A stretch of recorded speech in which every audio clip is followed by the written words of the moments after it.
চলো তোমাদেরকে বানিয়ে দেখাই জুসের রেসিপিটা। তো আমি একটু চিনি নিয়ে নিলাম, একটু লবণ নিলাম, লবণ একটু নিতে হবে। এবার আমি একটু লেবু রস দিয়ে দিলাম, একটু আম দিয়ে দিলাম, রস দিয়ে দিলাম, আমের জুস।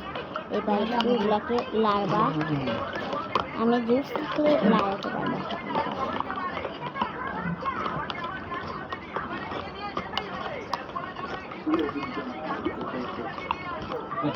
পরে আমি আইসক্রিম দিয়ে দিলাম, আইসক্রিমটি করে দিয়ে দিলাম, আইসক্রিমটি চারিদিকে দেবো।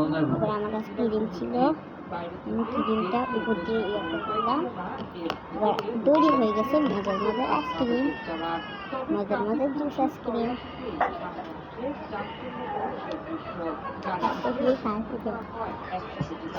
তোমরা আইসক্রিম ছাড়াও দিতে পারো, তোমার আইসক্রিম প্রিয় তার জন্য দিচ্ছি, খাবে বানিয়ে দেখো, ইয়ার স্বাদ হবে।